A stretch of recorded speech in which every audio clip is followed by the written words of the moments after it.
Okay, so let's talk about energy. Energy. Let's talk about energy choices. So, energy is a problem. And are you part of the problem or are you part of the solution? When it comes to energy, there's a lot of things that we need to be worried about. There is a huge link between energy and global warming. This is a problem. This is something that we have already know and we acknowledge. However, energy is also something that humanity needs, and we use an awful lot about it. In Canada, there's a huge negative link between energy production and Aboriginal issues because a lot of what we do, a great example is the pipelines that run through Aboriginal lands that bring oil energy to the rest of Canada. So this becomes a big issue as well. The burning of fossil fuels obviously causes a lot of air pollution. Oil tankers pollute the oceans and risk spills. Production processes have unwanted environmental damages, and wars are fought over energy because people need more energy now, and we don't have a safe, secure way of delivering a lot of energy to a lot of people that need it. Canada's energy use itself. Per capita, Canada is one of the top three highest energy consuming countries in the world. Why is this? Well, one of the reasons this is because of heat. We are a cold country and it gets very cold here in the wintertime, and we use a lot of energy to heat ourselves as well as our workplaces and all that sort of stuff. So we are an issue with energy consuming. Um, can we justify this? It's hard to, because at one point you do want to live, and at the other side you are damaging a lot of the environment, and this is just a problem that is. We are developing better ways to energy production, or we're trying to at least. And most people, for the most part, people want to be part of the solution. We're not just out to damage beyond repair the world. We do generally want to help, and that is something that a lot of people are seeing, that we generally want to be part of the solution here. So overall production and energy consumption, the world uses roughly 940 million tons of oil in 2006. So that's huge, huge, huge, huge, huge. So we see world energy use old core and non-old core. And you'll notice most of the old core countries are kind of using now, still using coal, but not to the extent. It's a lot of hydroelectric as well as oil still. Not as much as the old core countries, they're still using that, but we're kind of slowly trying to wean ourselves off and get a little less. Hydroelectric power. There are fewer negatives with this type of power generation. It's quick and clean, and it requires no fuel. So this is a big one. Hydroelectric, of course, is using water through dams in order to generate power. It doesn't require any fuels. It's just the movement of water. Here's what we know. That outlook for conventional sources. Reserves, how many specific resources a country has, an RP ratio, how many years a country has until a resource runs out, and we divide the reserves by the amount produced. So these are how we look at more conventional sources of energy. So what's left in that country, and then how many years can it sustain itself on what it has left. Peak oil is the idea that we will eventually maximize production. After this point, all the oil we use will no longer be cheap or easy to get. M. King Hubbert was the creator of this theory. He thought that any oil we used after peak oil will come from unconventional sources. So we will reach a moment in time, and a lot of people think we already have, where we can no longer cheaply get oil. Although we still buy it. A lot of way to better use energy. Is there a way we can use energy? Our behaviors change.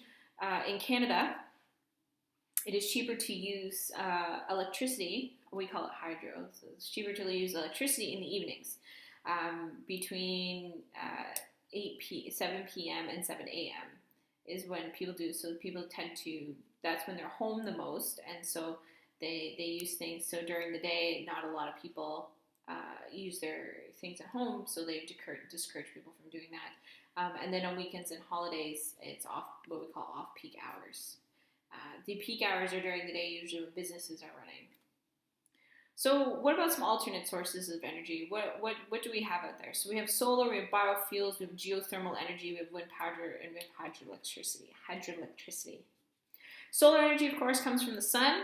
We can produce electricity with it. We can heat water with it. We can produce light with it. However, you do need a lot of them in order to build up a lot of stored energy. And especially in Canada, when we get into the winter months, when there's not as much sun, can be an issue. So storing it and then using it can be an issue. Some people do use it and completely go off the grid, but again, if you get like multiple cloudy days in a row, it may not be as helpful as you want it to be. You need a lot of solar farms in order to generate enough electricity to support larger groups of people, so this can be an issue as well. Biofuels, of course, are made from vegetables, human fats. Could you imagine? Oil, animal fats, and diesel oil. Huge market for it. Buses and trains can run on biodiesel, and this is something that people are still in production about. Bioethanol is the most common biofuel. It's used from sugars from beets, corns, sugarcane, and wheat. E85 is 85% ethanol and 50% regular fuels. So this uses vegetables basically to run cars. So it's not popular. Still working on it. The advantages of biofuel are fewer pollutants, biodegradable. A lot of countries have enough biomass, and it can be grown. The CO2 produced by burning it is more absorbed by the growing plants as well, because it's not as toxic or as harmful as the traditional oil burning. Some of the negatives to biofuel: there's a loss of biodiversity. Oil is more efficient to pump than biofuel is to grow. It's easier, basically. It takes less time to get the oil than it does to get the biofuel, because you have to grow the biofuel. Ethanol is less efficient. There's less energy with it. You get more energy from gas than you do from the biofuel. You need more biofuel to get the same amount of energy. More energy used making it than it creates, so the payoff is not as great. Huge subsidies are given by the government, and it causes food prices to go up, because if you're using your food to run your car, then you're not eating. So this can be an issue as well. Geothermal, or earth energy, of course, less than 1% of the world's energy production, can be used for heating and electric uses. Iceland actually uses all geothermal energy to power the entirety of Iceland. They have a lot of geothermal areas they can do this. Energy extraction is very safe for geothermal. There's no pollution, no greenhouse gases. Water can be put back into the earth, and there's a constant production, so you don't need to store it because it doesn't ever run out. It just keeps going. Some of the disadvantages of this have to be located where hot areas are, and then heat can be lost. Hazardous gases and minerals can come up with the water and steam potentially, and it is very expensive to create these factories in order to run to support the geothermal energy poles, so that can be an issue as well.